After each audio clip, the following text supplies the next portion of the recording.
Prayer of a Wise Mom. A chat Auntie Sebastian had about examination fear went really deep when a friend shared how her mother prayed for her to fail. They are a family of 4, fabulous 4, I would call them. Uncle, Auntie, and their 2 daughters.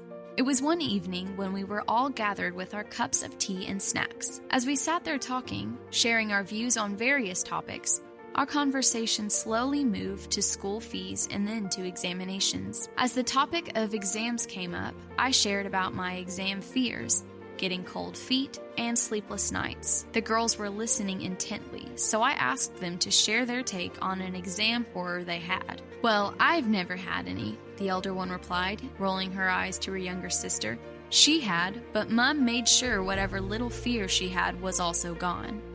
And then they all laughed. There was a subtle reluctance in her voice which I failed to notice then. Later, I asked the younger one what it all meant, to which she shared, "I was afraid of failure. Failing in an examination, or for that matter in anything, was extremely embarrassing for me. So I used to study hard to ensure that I did not fail."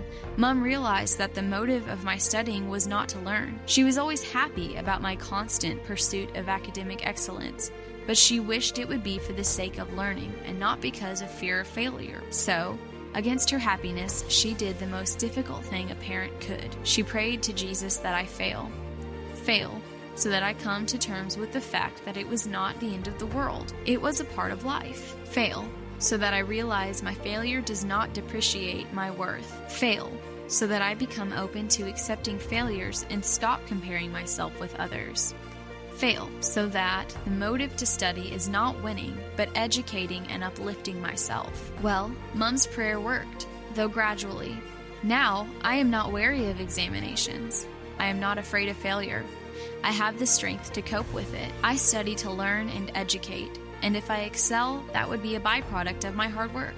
While she was telling me all this, her elder sister called, and our conversation was cut short. As she left the room, I sat there thinking about what I heard. My mom prayed that I fail. It was the first time I'd ever heard of this. It was a hard prayer, and if answered, the consequences were difficult to bear. Whoa! Auntie saw a greater good and dared to make that prayer.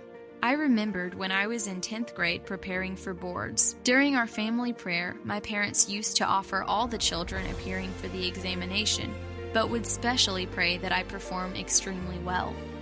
I am sure most of the parents do the same, out of ardent love for their children. But this prayer, which Auntie made, had much more depth. This prayer looked beyond the current examination. It focused on teaching a child how to live, courage to accept failures and hardships, to become more flexible when things do not go as you expect them, to be calm and not stressed about exams.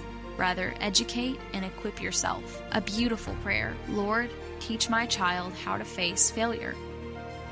Auntie Sebastian lives in Bengaluru with her husband, Alwyn Augustine, and 1-year-old son, Kristen. Through her life, she seeks to bring glory to God.